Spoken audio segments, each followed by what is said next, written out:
and welcome. You're tuned into the best in paranormal podcasting. This is Darkness Radio. I'm your host, Dave Schrader. Along with me, the one and only Mr. Tim Dennis. Hello, Tim. Hey there. I want to make a mention. Tonight, we have a live video stream, and we're going to be joined by the legendary Echo Bodine. We're also going to be joined by Jamie Hauk. Tonight, we're going to be talking about breaking spiritual connections with the living and the dead. There's a lot of this going on, and we briefly touched on this a week or two ago on our program, and people really took to it. I've had a lot of people say, God, this sounds great. I'd love to learn how to do this. So I reached out to the lovely and talented Ms. Bodine and Ms. Hauk, and they're going to join us tonight to talk about when we come into contact with people, how we absorb some of that energy and make these spiritual connections with people. And the dead are also drawn to us, and how we can start to clear this. When you just start feeling drained for no reason, is there a reason? Is there a spiritual essence, a connection, an oppression, maybe even, I always hate to use the term because people are always asking about attachments, but, we do make attachments to the living and the dead. And sometimes we need to clear those pathways to live a richer, better, healthier life. So that's what we're going to discuss tonight on the program. Live on YouTube, you can go find us at Darkness Radio, our YouTube channel. Subscribe, it's free. Hit the little bell, that's free as well. Then also, you could catch us on social media. It'll be on our Facebook page, Twitter, and so on. So make sure you go check that out tonight live. Tomorrow, for those of you that listen to the podcast, it'll be made available, audio-only podcast, on the program as a bonus episode. I want to remind everybody, I'm going to be at the Michigan Paracon in August. It's coming up quick now. There are a few tickets that still remain, miparacon.com. There'll be a link for it in today's episode guide so you can find it.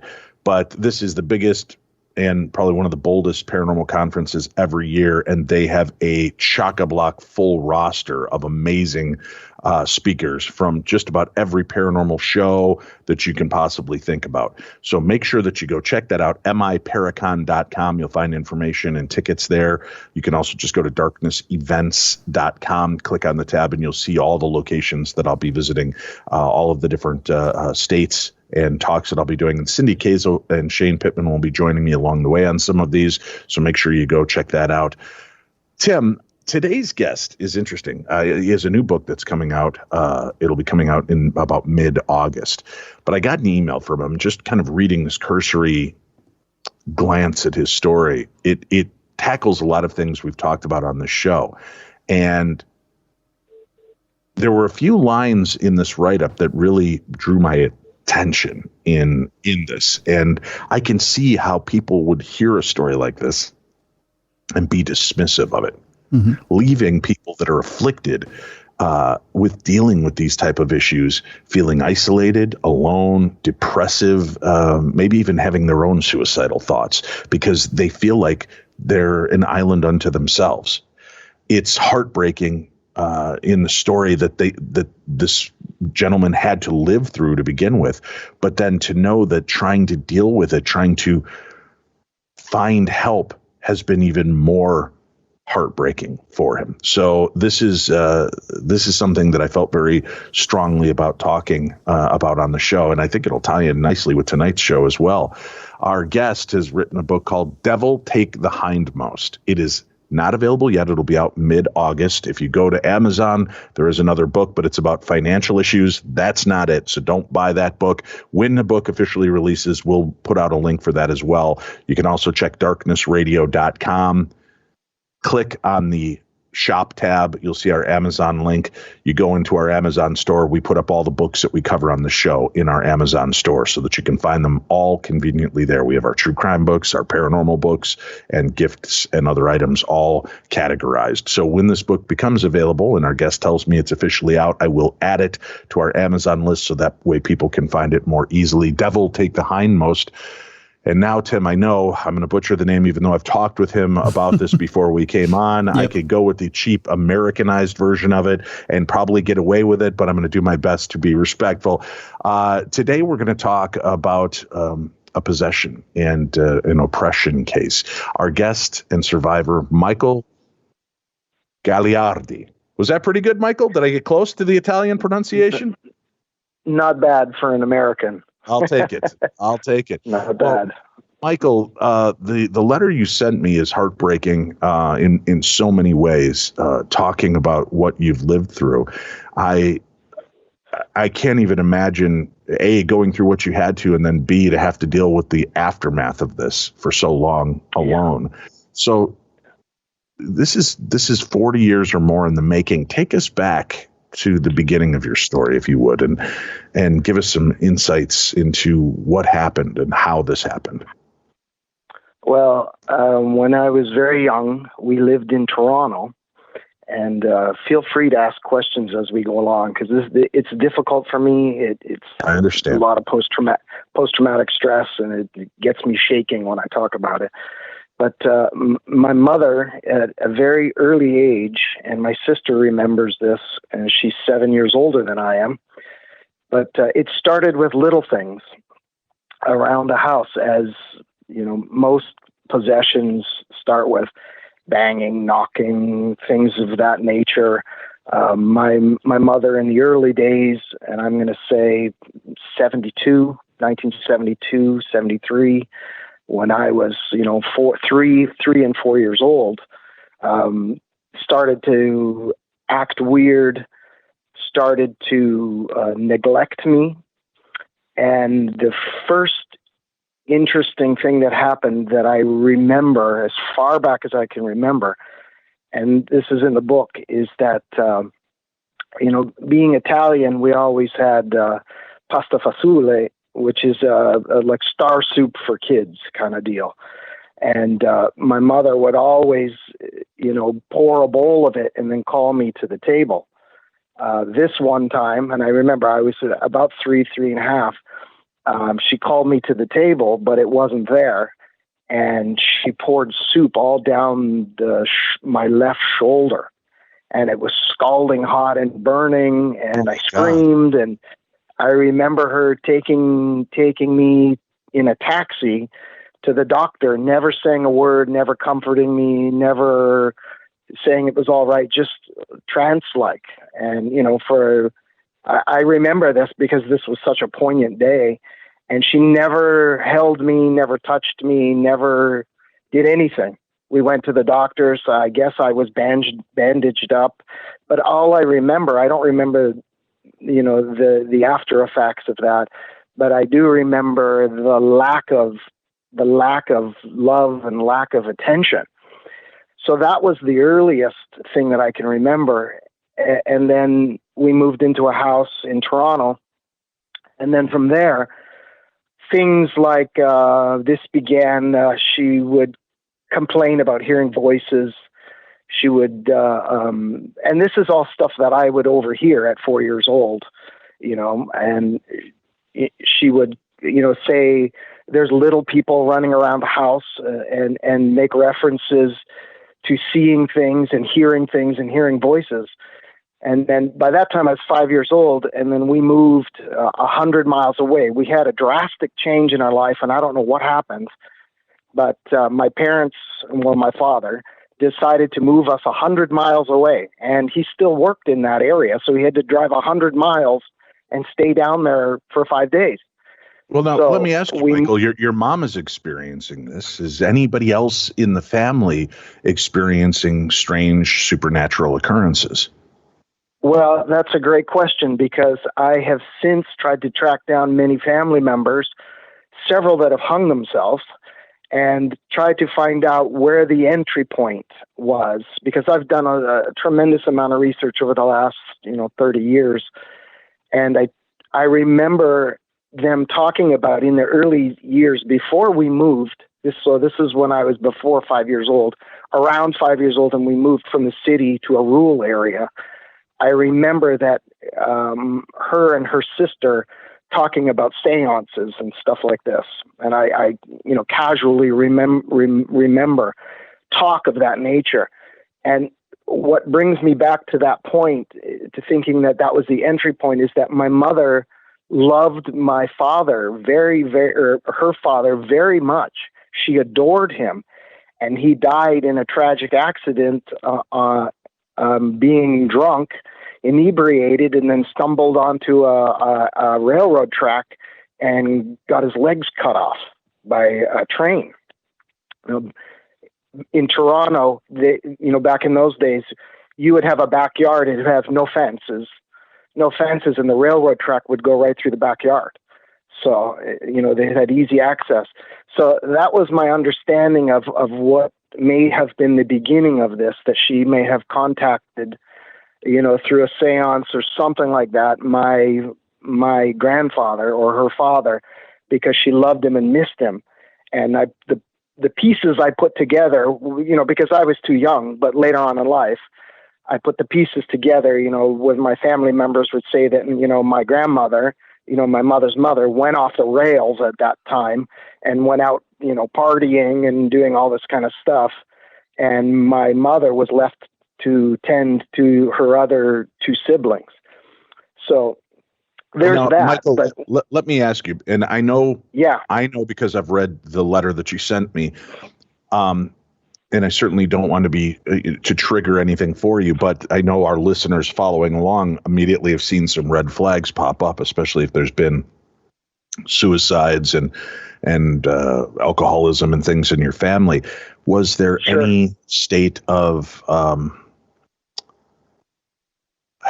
I guess, mental issues in the family that you were aware of?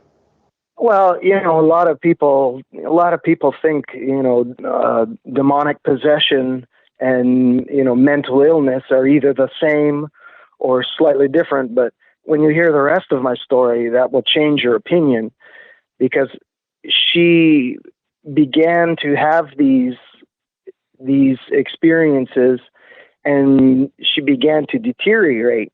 By the time we moved to a rural community when I was 5, it progressively started to get worse. That by the time I was, I'm going to say between 10, 11, 12, 13 years old, she was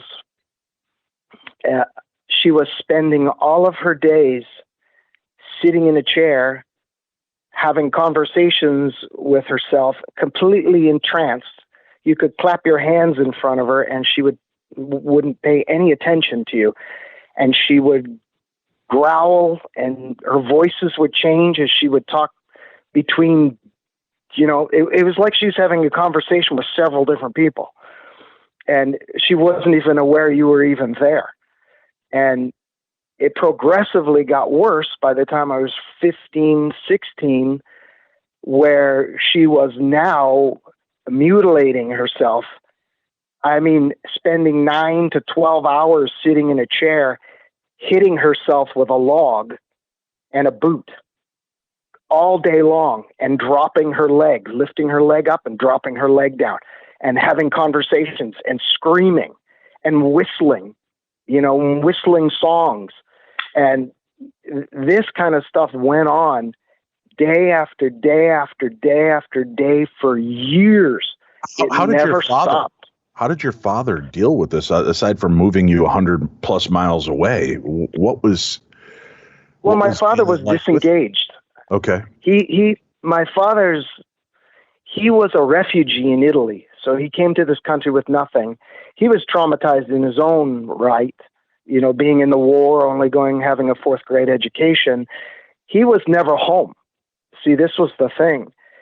Because we moved 100 miles away, he would go back down to work and spend, 5-6 days down there and come up on the weekend for a day and a half and then go home. And oddly enough, and this is odd, but being my father, he didn't speak English very well. He doesn't understand things. And he basically ignored it and would just say, "Oh, you're crazy," and wouldn't even pay any attention to her, but had no clue that this was going on day after day after day, week after week, month after month, year after year, because he was only there such a short time, only for, 24 hours or so, to come home and do his banking and stuff like that, and then return back down to Toronto. By the time I was 16, we had an incident where my mother tried to kill my sister. And this was one of the big incidents that happened. because we live in Canada, we have, it's cold country. We have a mud room, and when I went to school that day, which was, at the end of May, so it was kind of nice out, I left two of the doors open to the mud room and to the exterior outside door. I left those open. So there was just the door from the mudroom to the living room that was closed. My mother charged at my sister, saying that she was a witch with a big butcher knife, and she was right behind her, and she was able to open the door. And because I had carelessly left both doors open, she told me she was able to get out. And if she had to spend the time on one of the doors, which was one of those push button screen ones, because it stuck, she said she would have been killed. So what happened is she chased her around outside, around the car, and then the neighbors called the police, and then they had come, and then that was the first time they took her away. They took her away to a mental institution.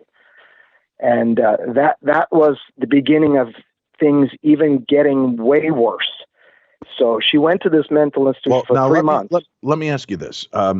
Aside from what seems to be afflicting your mother personally, and understand I'm only asking the questions that I know the majority of the audience has at this point, because again, people want to push away the concept of diabolical intervention, demonic possession, because it's let's just be honest, Michael, it's a terrifying thought. And it's much easier to just say this woman's obviously in mental distress. She is obviously having a breakdown, and it can come on like that slowly and then just de-evolve.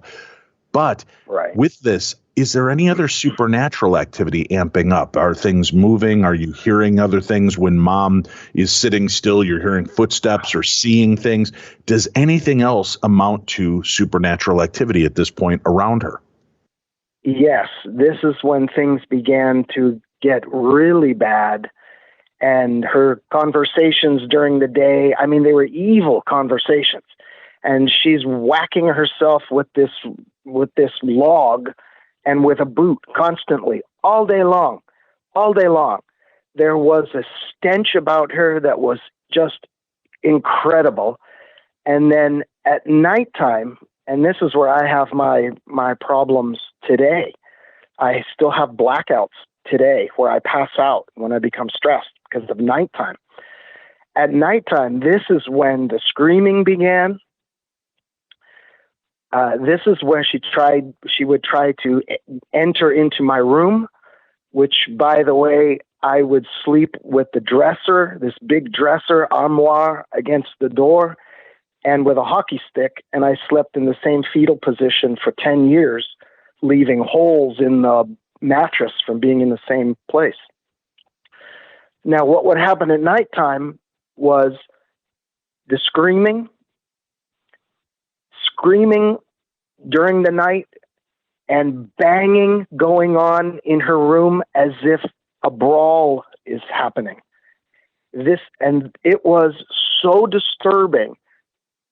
And I just couldn't grasp what was going on. I mean, I was just, in my early teens when this vamped up to incredible degrees, that in her room, things were banging against the wall, crashing on the floor.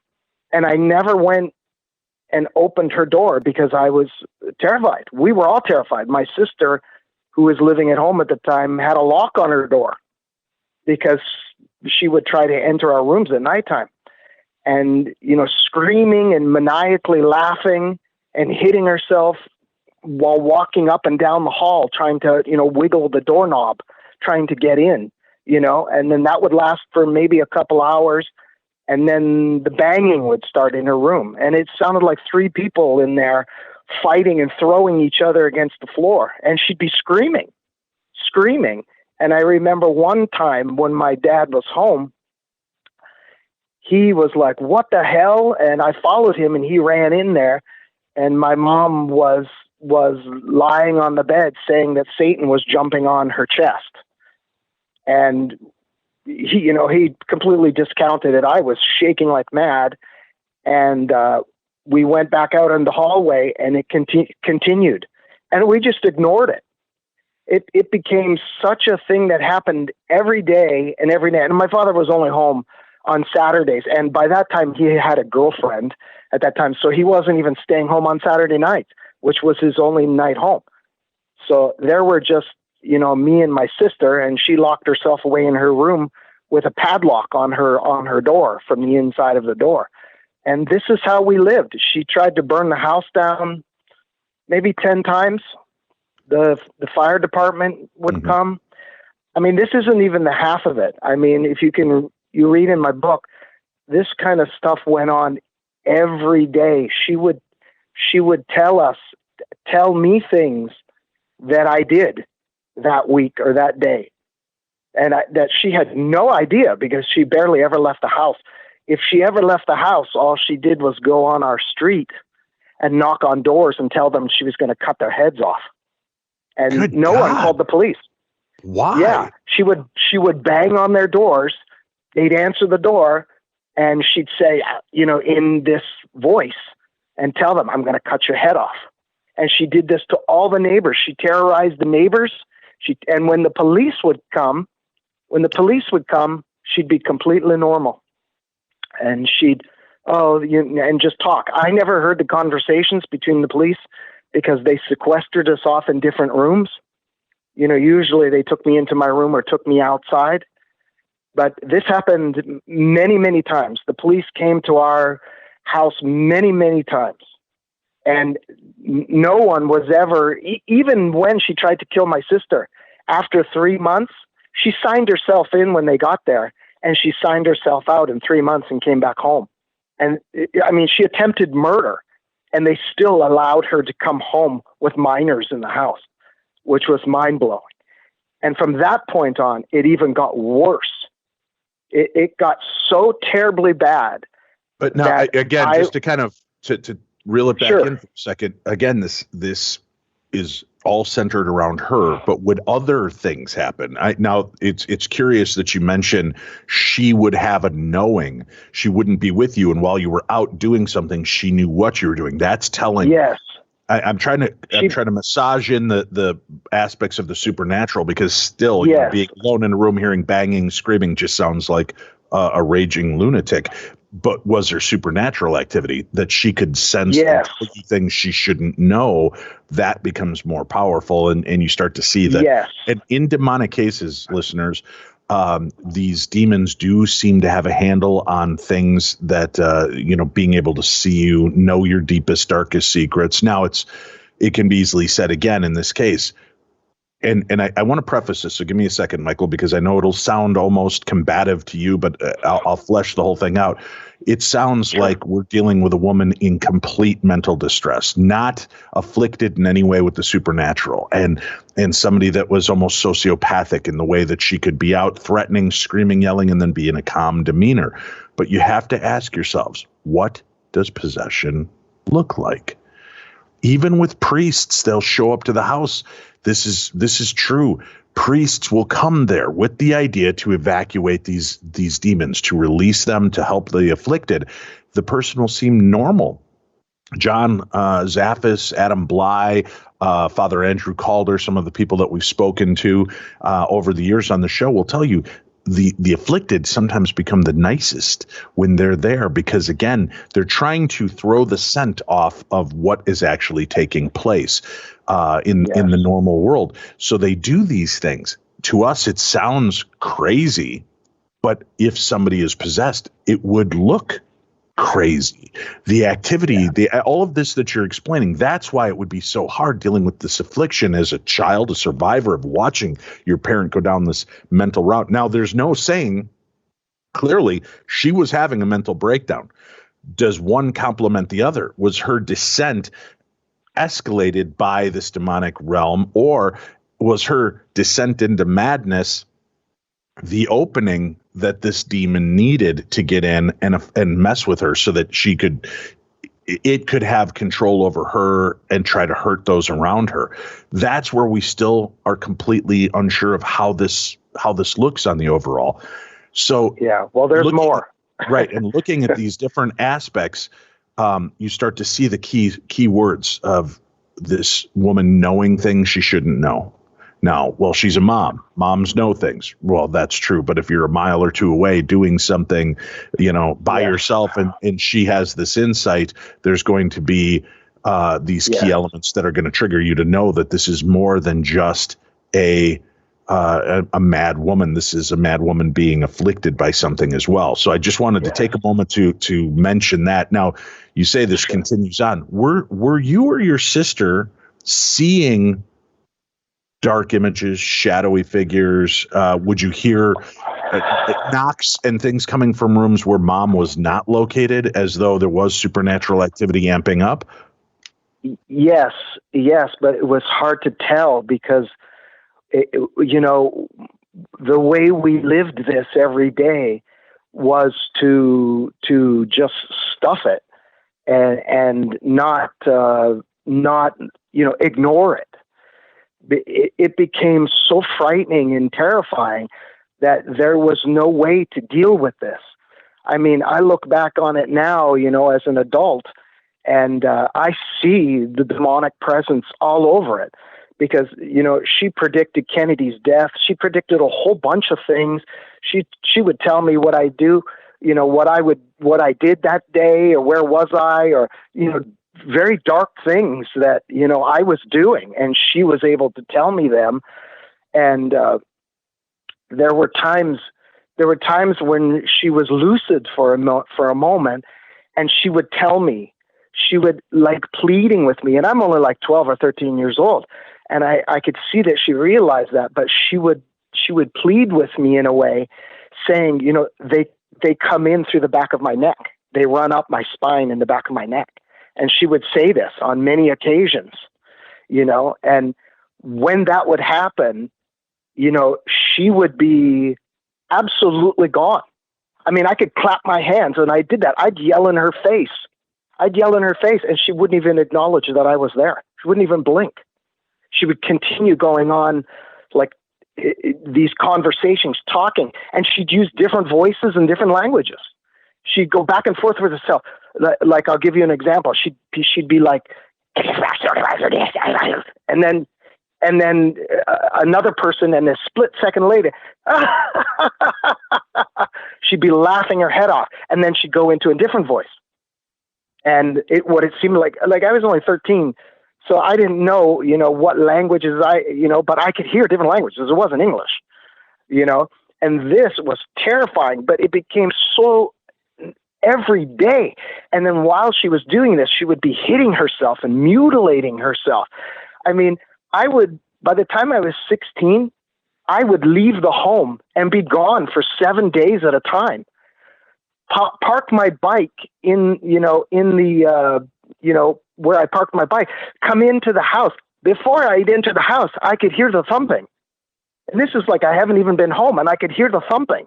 And I'd open up the door, and there she was, slamming herself in the chest with a log and screaming and talking and going on and on and on. It never ended.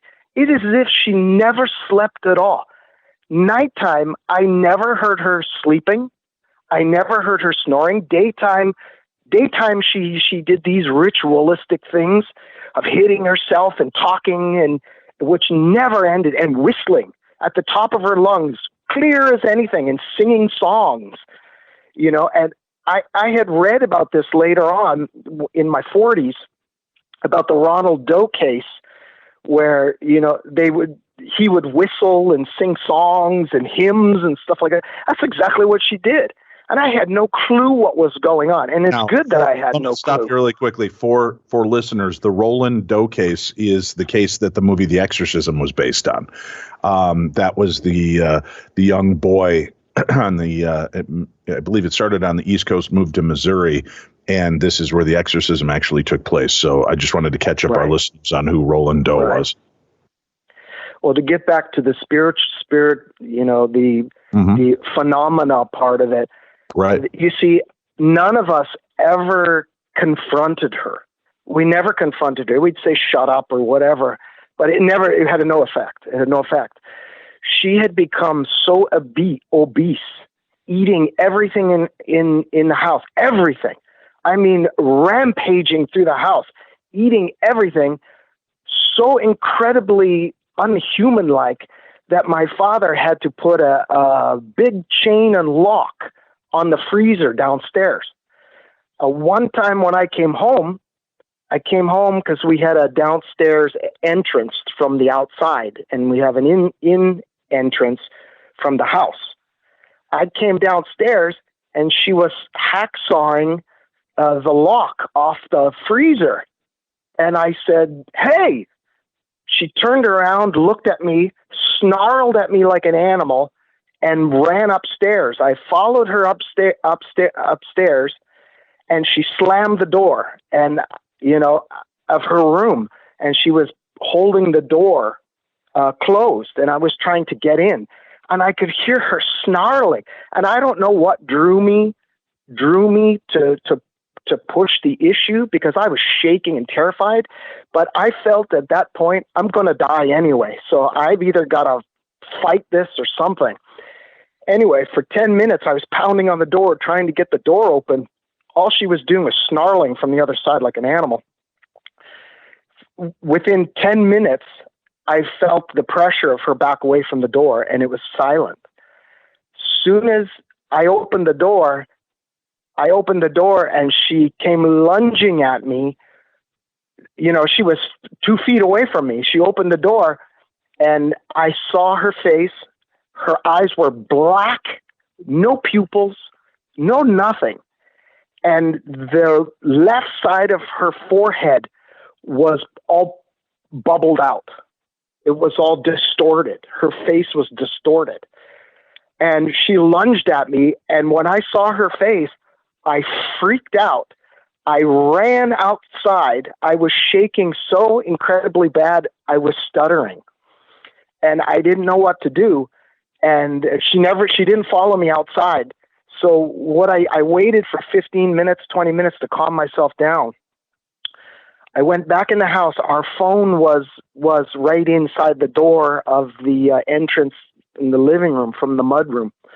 And it had a long cord on it. So I grabbed the phone and I pulled it as far as it could outside. And I called my dad, who was at his friend's house. And I couldn't even tell him what happened. I was like, I never got one word out.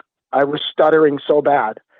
And he says, "Okay, I'm coming over." And then I hook up, I put the phone on the hook, because those are the old dial phones.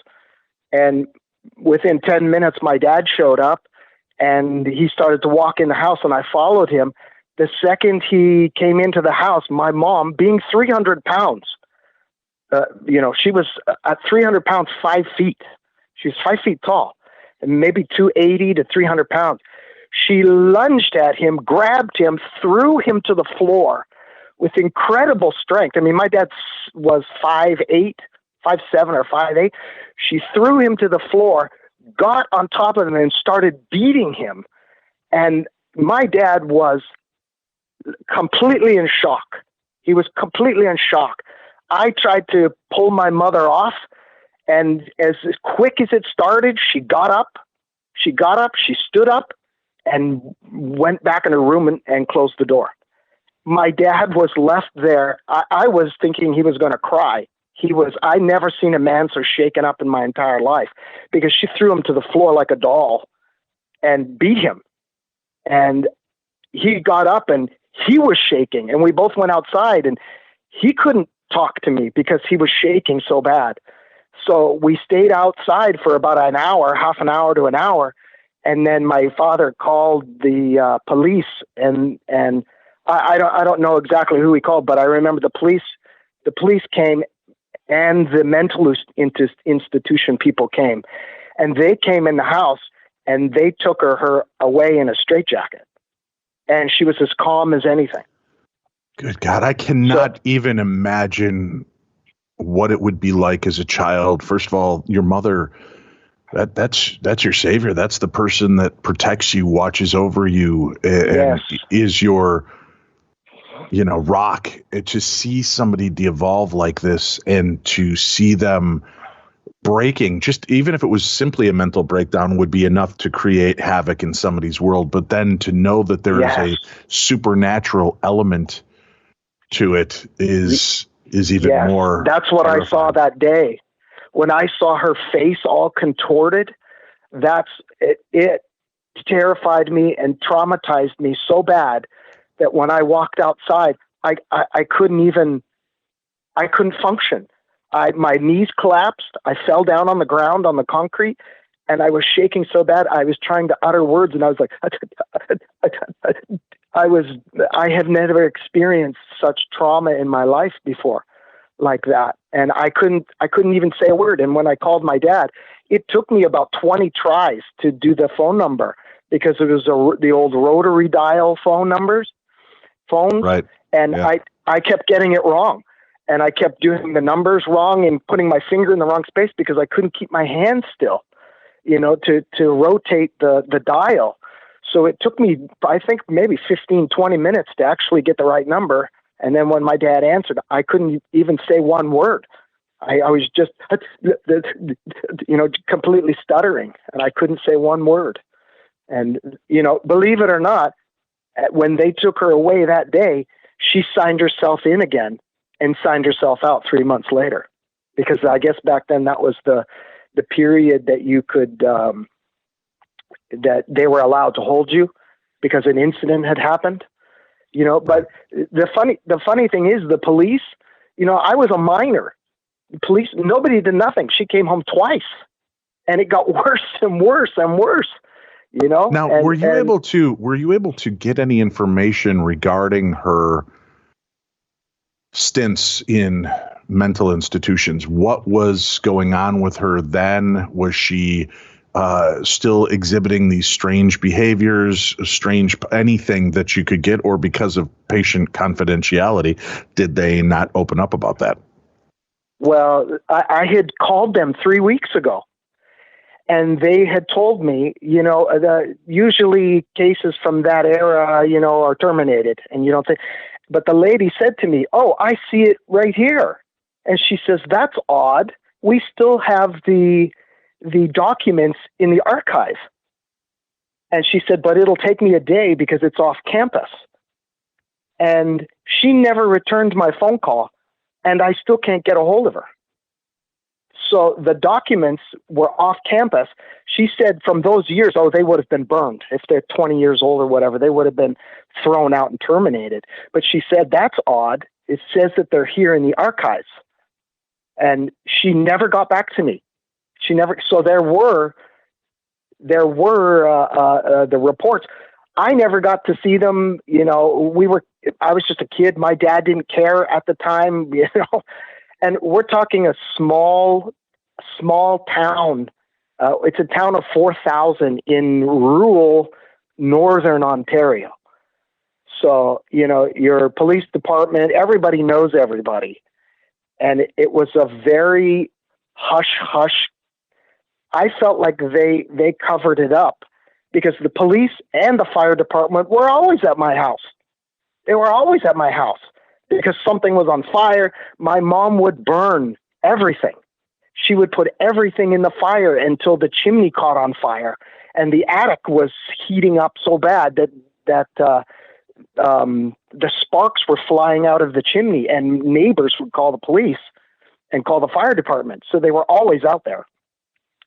But it persisted and it persisted until, and this is the conclusion of it. By the time I was 19, my mother and father had divorced, and he put her in an apartment building in a half an hour away.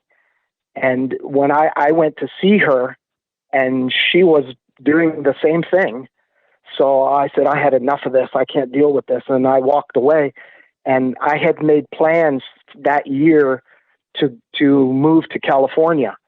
And I was going to be homeless on the Sunset Strip, homeless at the Santa Monica Beach. I don't care. I had nothing to come home to. And that's exactly what I did. That's how I got to America.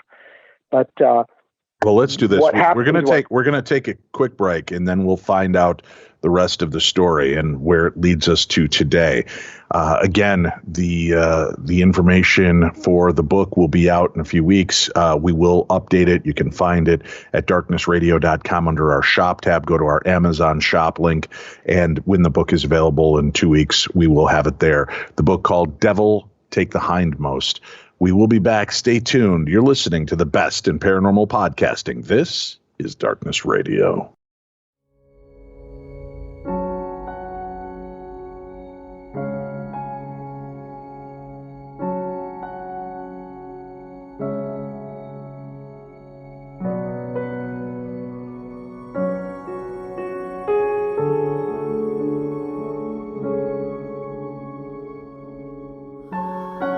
Welcome back to the program. This is Darkness Radio. I'm Dave. That's Tim. I want to remind everybody again, Michigan Paracon is coming up soon. It's at the end of August. I will be out there along with a plethora of other fantastic speakers. I hope that you'll come on out and see us. It is one of the premier paranormal events of the year. It's amazing. miparacon.com is the website to get your information. miparacon.com. And also, I'm working with a production company that is seeking footage.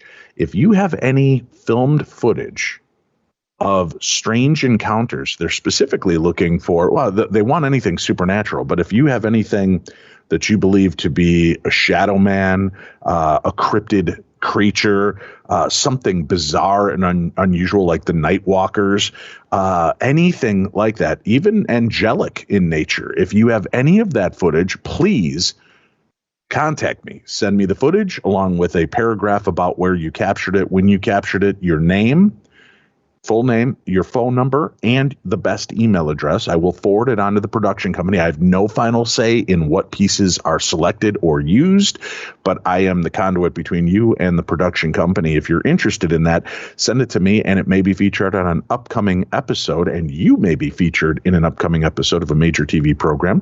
So if you're interested, dave@darknessradio.com if you have any compelling footage, not SLS camera, just straight video footage, whether it's from your Ring cameras, from your phone cameras, from your documenting cameras, whatever you've got.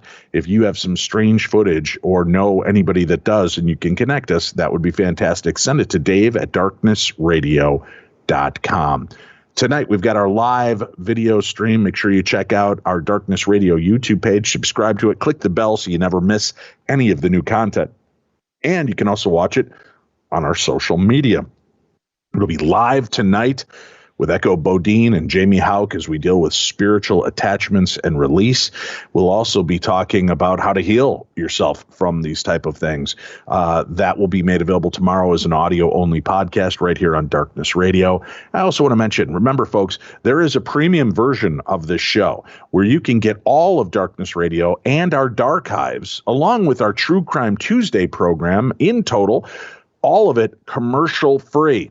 $5 a month. That's basically what it breaks down to. $5 a month. And if you get Stitcher Premium now and use code word Darkness Radio, all one word, or Darkness, you're going to get deep discount savings. And I can't remember, there were two different discounts, one for Darkness, one for Darkness Radio, all one word. So I don't remember which one is which. You could try them both, get the best discount you can for a year-long subscription. That will give you all of our content commercial free. So go check that out. Join Stitcher Premium family. And the best part is you don't just get the best in paranormal podcasting with Darkness Radio and the best in true crime talk radio with True Crime Tuesday. When you get the subscription, that $5 a month opens up the window for you to see and hear all of the content that Stitcher has. Hundreds of thousands of hours of podcasting premium shows with no commercials. So you get a lot of bang for your buck. Check it out right now. Go get Stitcher Premium. All right, we're back. Again, the book that'll be coming out in a few weeks, Devil Take the Hindmost, will be released around mid-August is the hopes at this point. Our guest today, Michael Gagliardi, and we're talking about his experience with a mother dealing with possession and the aftermath, what the effects have been like for him. We've heard the heartbreaking story as it evolved from his very early childhood of around 4 years old to 19 years old. Michael, again, our hearts go out to you with this tale. I can't imagine the kind of fortitude you have to have personally to see something like this through and survive. So first of all, congratulations for making it through that and being here with us to tell this story. This may help others as well in understanding that they may not be alone if they're dealing with this. So you've decided you're going to get the hell away. You're going to America. You're going to separate yourself, put as much mileage as you can between your mom and yourself and what's going on. Take us on from this part of the story, please. Well, by that time, I was 19. I was able to leave, and I had went to see my mother 1 week before I was going to leave for California. And my plans were to go to California and be homeless and figure out something, because anything was better than what I had here. And a lot of my friends and family say, man, I don't know how I had the guts to do that. Well, it wasn't guts. It was anything was better than what was going on. If I was going to be homeless on a beautiful California beach, that sounded much better than what I had, gone through the last 12, 13 years. Anyway, so what had happened was I had seen her one last time. I had left her apartment, and it was within a day or two that I had left and then went to California. I was on a bus. I came to California. I had a family member that I stayed with for a couple of days, and I think it was exactly a week later that my family contacted me, because I had left a number of somewhere where I was staying, and they had contacted me and said that your mother had died. And wow. I wasn't shocked by that. And when they told me when she had died, that was the day that I left. So it was very interesting. It was like the mission was complete, so to speak. But she was only 46 years old. Was it a sense of relief? And, no. and I know that's horrible to say, but I don't know if you're dealing with that all your life. Is that kind of a no? It wasn't. It wasn't, because the damage had been done. By the time I was 19, I was having severe insomnia, maybe sleeping an hour a night and that lasted 10 years. The extreme insomnia, the after effects, like you were speaking of, I began this in school, where if you ever watched that movie, A Perfect Mind with Russell Crowe, right? That's exactly how I became. I became, walking into a room and calculating my plan of escape, who in the room was a threat, how I would take them down, all this kind of thing, remembering shirt colors, pants, anything, notable, hair color, weird haircut, and establishing threat levels with everybody. And I did this for decades. I couldn't drive my car without looking at license plates, computing license plates, and taking down information about what if something happened here. Well, it was by the palm tree in the corner of blah, blah, blah, blah, blah, blah. It was madness, absolute madness. And this was the after effect of it. And it progressed and changed over the decades. Now I have blackouts. The craziness of my mind is still there, but not as bad. But now when I have events of extreme stress, I just pass out. My body can't take it anymore, and I just pass out. I've probably passed out over the last 2 years, probably 12 times. And I passed out a couple times while writing this book. And even after this, I met my wife very early on when I was 19. And when we had children, the paranormal stuff began to happen with us. One of my daughters. Let me ask you about that. Did you have a fear that what happened to your mother might happen to you and could end up negatively influencing your children? Okay. No, I never did.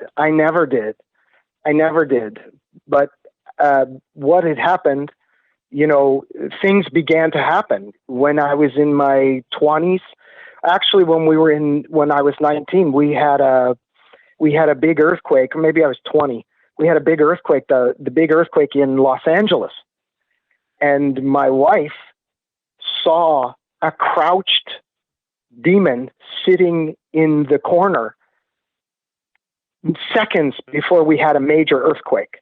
She was woken up by something and had seen that seconds before we had the major earthquake in California. That it was the Whittier quake that we were in. When that had happened, that had triggered my PTSD so terribly bad that I stuttered for 9 months after that, because I was just coming out of all of this stuff at 19 years old, leaving Canada and, thinking you think you have some sort of relief, but I never had any relief. And we had that earthquake and I stuttered from the trauma from that for 9 months. And, things just continue. I've never been able to hold down a job that was like a 9 to 5. To this day, I'm a musician because that was my therapy when I was a kid. And that's what I do. I go play a place for an hour or two, do a concert, and then come home. That's about all I can process. Being around people, being in any sort of situation where I have to perform or be on or communicate, that's about it. I've got a 2-hour limit, and then I'm done. I can't do it anymore. And these are the things that have manifest themselves. And we've had many paranormal things happen over the years that we've been together. We've been together now 36 years. We had stuff with our kids. We had stuff in the house. In fact, just a few months ago, while I was writing this book, we had banging on the side of the house. I ran out there with a flashlight, and my house, where my front door is, to the side of the house. The banging was on the wall where my head was against, and it was banging my head right off the wall. I was like, bonk, bonk, bonk. And I ran out with the flashlight. Took me maybe all of 2 seconds to get out the flash, and there's nobody there. And I ran around the entire house, looked up on the roof, went on the roof, looked everywhere. That kind of thing has happened tremendously over the last 20 years. I've been sitting in a room and hearing a tea kettle whistle, full blast, in a small room. And then I feel like the only place anyone could hide is behind this armoire. And the second I get up, it stops. And that happened while I was writing this book. It happened several times while I was writing this book, and we've had banging, we've had, cupboard doors fly open, and my daughter now is experiencing that kind of thing. She lives in Yucca Valley, and she's been experiencing things like that as well. Michael, so, why do you think your family is afflicted with this type of activity? Well, I'll tell you, and this is my opinion from the research that I've done over my family. I've had several people in my family hang themselves, from my dad's brothers to my cousins. And I've studied demonology for years. I'm actually a speaker on it now, but I can only do 2 hours of it, like I said.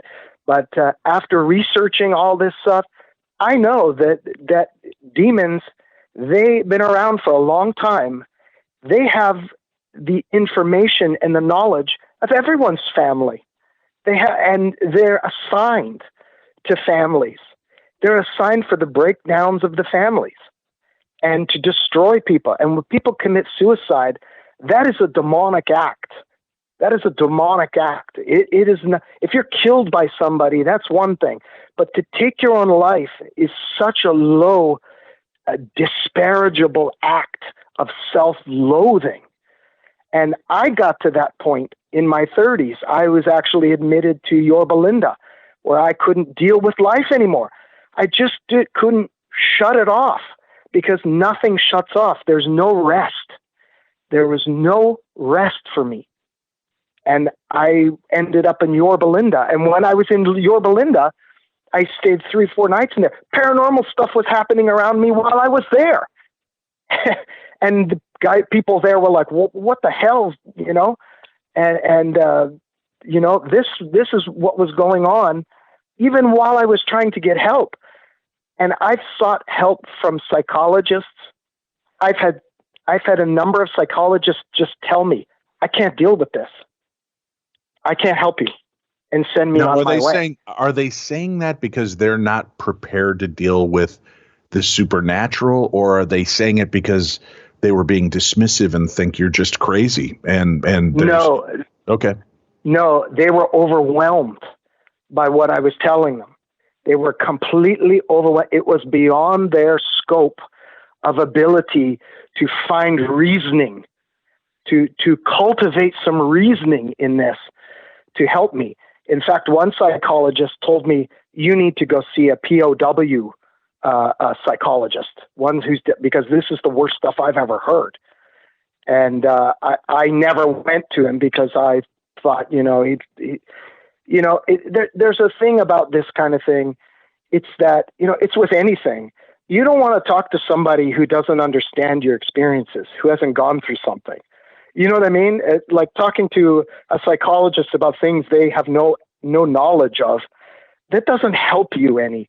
You know, it's like that statement, you know, that, you know, birds of a feather flock together, or, you know, to know one is to be one, you know, and stuff like that. You know, you can't talk to somebody.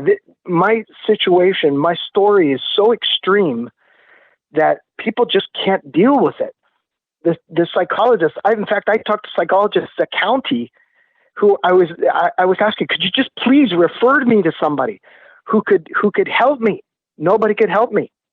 Everybody that I went to, they were like, I can't help you. I can't help you. This is beyond me. It is too overwhelming, and it is a rarity.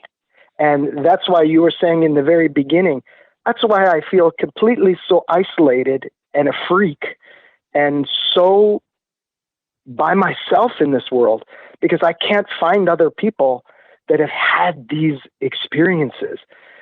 And for so long, I mean, you hear about a possession or something, that's a couple of weeks or a couple, you know, in the Annalise Michel case, it was, 9 months, but this went on for me for 12, 13 years, day in, day out. There was never a day of rest, never a day of rest.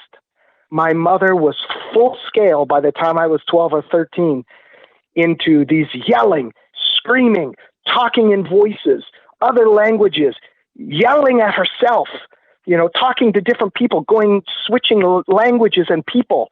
I'm talking voices completely different from each other in matter of split seconds, and hitting herself. This never ended. Like I said, I'd go away for 7 days and come back and hear it by the time before I even walked into the house. And that was shocking to me to think that I never heard her sleep. It was as if there was no rest. And I didn't know how to deal with this. Now, you could understand that for having the mother is the pinnacle of the family, making dinner and stuff like this created a whole nother aspect of issues for me, where I was starving and my father was gone and I had to steal. So I stole from gardens in the summer and I stole kids' lunches in the wintertime. I was a thief, and they never caught on to who was stealing all the lunches at school for years. You know, they will now, but these are all the issues. I never had clothes. I had to wear girls' clothes. I wore boots that were too small that cramped my feet. You know, my legs were bloody from getting chapped, and no one took care of me.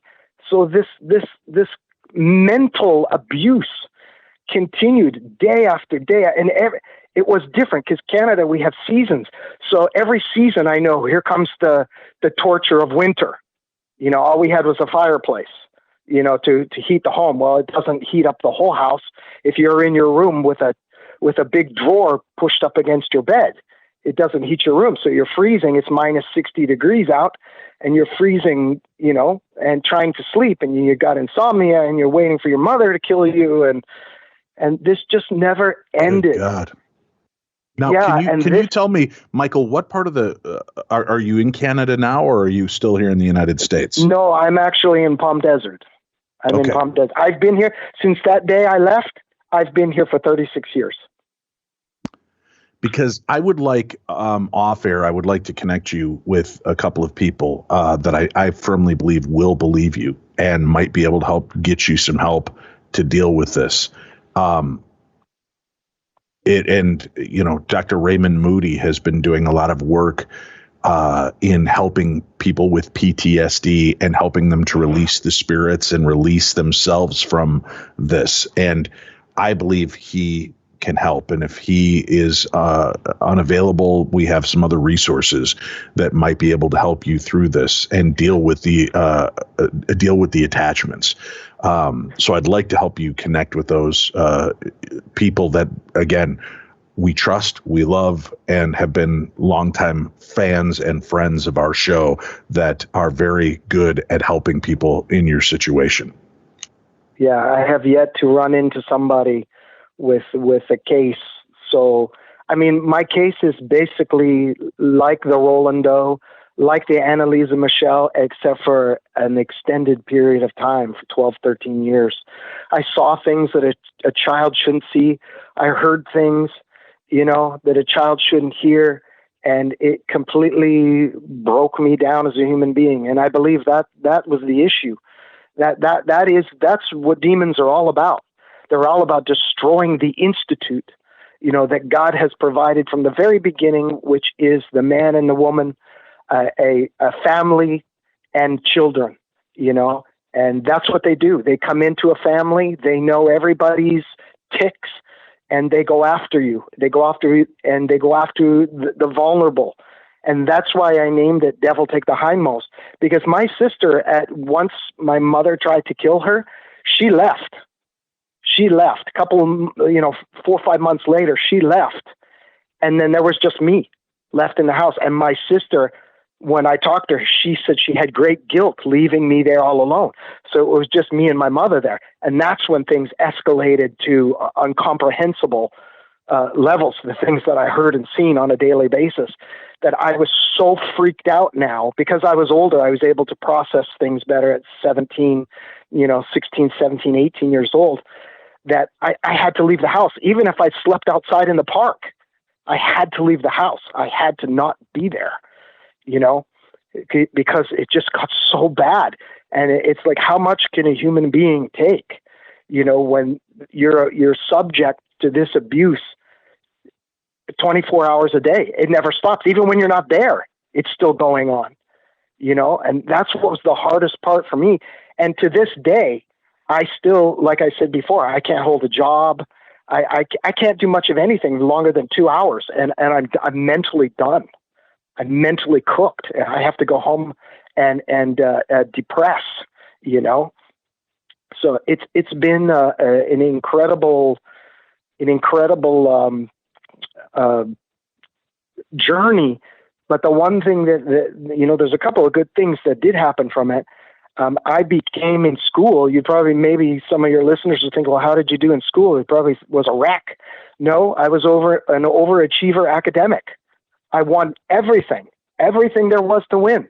Academic, captain of this, captain of that, championship of this.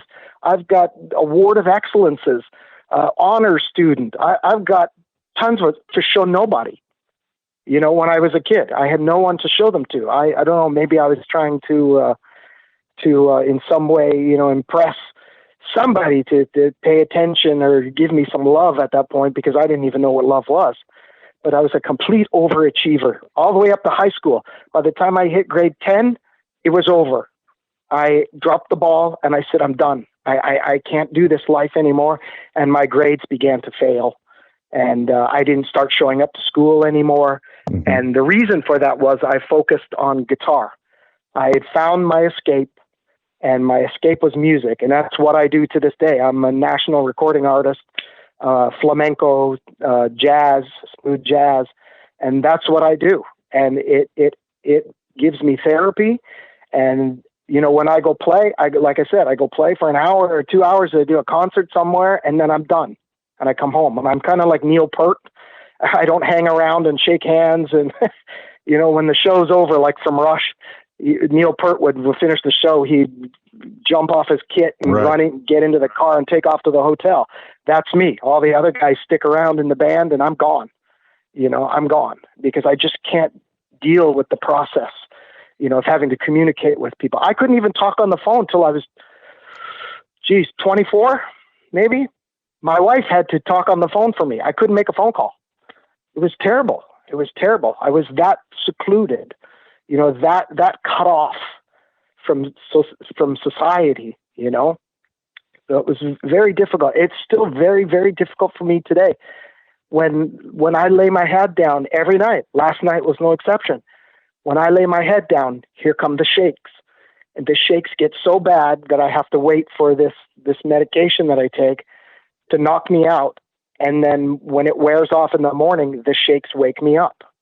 And that's what I wake up in anxiety and terror every morning. I wake up and then I realize I'm just, lying there, and it happens every night. It's been happening for decades. That's how my life is, and to find somebody or hear somebody that has a story as abusive and mentally off the rails of this, I have yet to find anyone other than, I think, the guy who, Dave, I forget what his name is, but he wrote the book, A Child Named It. Right. Yes. Dave Peltzer. Dave Peltzer. Right. Right. I can relate to him a bit. I mean, his mother was like on the crazy side, but I can relate to the deprivation, because I was deprived. I was deprived of love, food, not water, because we had water everywhere, but, love. I mean, I had a shelter, but in the wintertime it was freezing cold, and I suffered, and I had clothes, but they didn't fit, or they were girls' clothes, or because I had big feet as a kid, and the kids my age, I'd buy their boots from them, and they were always too small, but I wore them for a season, and then I'd buy a new pair of boots from them during the next season, and I'd steal the money to pay for the boots. So it was I had to really change as a person over the decades because I had become a thief, a liar, I mean, you name it, everything to cover up and survive. I had to become this other person. And then by the time I got older and I had kids, I had to become another person again and shed all of that, what I had become because of my experiences, because it changed the chemicals in my body. I didn't go through puberty till I was 21. I was stunted in my growth. Yeah, I didn't have hair under my arms till I was 21. And even when I was 21, I had like maybe 10, and you could barely see them unless you looked up really close. Even to this day, I don't have that much at all either. And my wife noticed that about me, that, because we got married at 20 and 19, and I was 126 pounds when we got married, a 6 feet, half inch, and 126 pounds. I suffered from bulimia. I was throwing up all the time. I just couldn't figure out how to deal with life. I couldn't figure out how to do life.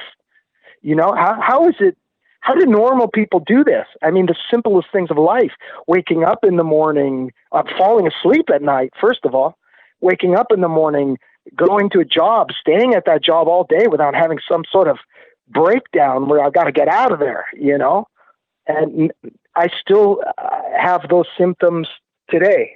I mean, that's why I'm home today, because, I'm a musician. I play a few hours a week. Well, I know I'm done. I know my co-host Tim has a couple of questions for you as well. Tim, please go ahead. And as someone who dabbles in guitar, I get the idea of almost the serenity, the deep serenity of it, and losing yourself in the guitar, and almost the hypnosis of it, the fact that you can get lost in it. Now, I want to ask you a little bit about the creative process of it, because a lot of guitarists say that when they're creating, it's almost like you get that from another source. It's almost like you're a filter, that the creative, almost like the notes come from somewhere else. It flows through you and goes through you and into the guitar. Right. Let me ask you this question, because it seems to me like that guitar is therapy for you. It's almost like it takes you away. You mentioned school, like you achieved in school, then you dropped it because you found the guitar. To me, it seems like that was your escape. Then the guitar was your escape. Okay. Yes. Let me ask you this simple question, and I'll let you go from here and take it from here. If that guitar has now become almost your spiritual outlet or your escape, as it were, and you're funneling this this almost spiritual spiritual outlet where you're getting this serenity, where do you believe you're pulling the serenity, the spirituality from when you're creating? Well, I have, from all of this, I had become a Christian, and my hope in the Lord, that is where I gain my strength from now. And that is the only place where I gain my strength from. When I first started playing guitar, when I found guitar in the midst of this mess, I noticed that when I was playing it, I forgot about everything else. And that was the therapy. I recognized that very early, that, oh my gosh, here's something that takes me away. The other thing about it was I loved nature. So spending as much time out of the house, I would go walk up the rivers for 20 miles. I would go walk up the rivers for like 15-hour days and disappear and come home at 11 o'clock at night, leave at 7 in the morning and come home at 11 o'clock at night and walk 40 miles or so. And that was extremely peaceful and therapeutic to me. But as far as guitar, music is, I'm not going to say it was an escape back then. It's not an escape anymore. It's a love. I mean, I love playing music. I love to be able to play something that sounds good to me. And then if somebody else hears it, great, if they enjoy it. And, actually right now I've got probably 7 songs on worldwide radio on smooth jazz right now. And, which is fantastic. But, the way I use guitar and the way I play guitar is not an escapism anymore. It's more like maintenance. I mean, I love playing music, but it's maintenance for me. It's maintenance that keeps me grounded, because it's the only thing that I can do where within 5 minutes I forget about everything. Mm-hmm. And I feel so peaceful. And and my music reflects that. All of my music, everybody says, "Oh man, I love your music, man. It helps relax me." And I said, "Well, that's my therapy. That's why I create it. I play what I want to hear." And when other people get that, they're like, "Oh man, it makes me so chilled, so relaxed." People write me from all over the world saying, "Oh, I listen to your music. I come home, after a Friday night, beat up at work, and I throw your album on, and man, that does it for me. I sit there and I sip a glass of wine and I won't move until I finish listening to the whole album." And I said, "That's exactly what I do." That is the therapy and the peace behind it. Have you ever, that I've enjoyed even to this day? Have you ever, as you've sat and composed, or as you're sitting and you're getting an idea for a song or even for an album, as you're sitting there and you're going through and you're getting the notes and you're getting the composition, are you also getting messages that are telling you that things are going to be okay? Or are you subtly getting messages that maybe are turning you around? No? No. When I play music, it's like I said before, it's maintenance. It's what I love to do. I mean, I've been doing it since I was 13. When I first picked up the guitar, that was it. I actually quit school to play guitar so I could play 10, 12 hours a day. But unfortunately that left me more time with my mother. But, no, I don't get any messages. I play because I enjoy it and I love the piece of it. And I connect with, there's a certain group of people, fans out there worldwide that I connect with that write me, and every message I ever get from anybody always says the same thing. And it's like, your music makes me feel so peaceful and it makes me forget about my troubles. And I write back everybody who contacts me. And I say, whoever that person is, I said, that's exactly why I write it. That's exactly why I play it, because it helps me forget about my troubles. It is, we have to be balanced in life. You have to eat right. You have to exercise. You have to have an outlet. And that has been my outlet. In the early days, yes, it was an escape. It was new to me. It was exciting. It was an escape. I left my country to come and, sleep under the Santa Monica Pier, because I wanted to pursue music, because back in the 80s, that's where music was happening. Los Angeles, Hollywood was the center. So that's where I went, and I had no problems being homeless. Anything was better. I was virtually homeless anyway, even though I grew up in a home. I spent more nights sleeping in parks and at friends' houses and just not coming back home because of the situation. But the music was the only thing through all those years, except for going out in nature, that made me forget. After 5 minutes of picking up guitar and playing, it made me forget. I'm an improviser. Because of my ADHD, I've got so horrible bad ADHD that I'm an improviser. I can't focus. I can't read books. Never read a book in my life. I went through school faking it. And to this day, I don't read books. I can't read books. I can't focus on it. I just can't, but playing is a whole different thing. It's a visual thing. It's a sound thing. In my book, I tell about that. I tell about the joys of sound from 3 years old, where I discovered that sound was so incredible. I describe about pushing marbles across a floor and listening to that thunder when you put your ear to the floor while your big bag of marbles was rolling across the floor. And that was the beginning of instrumental.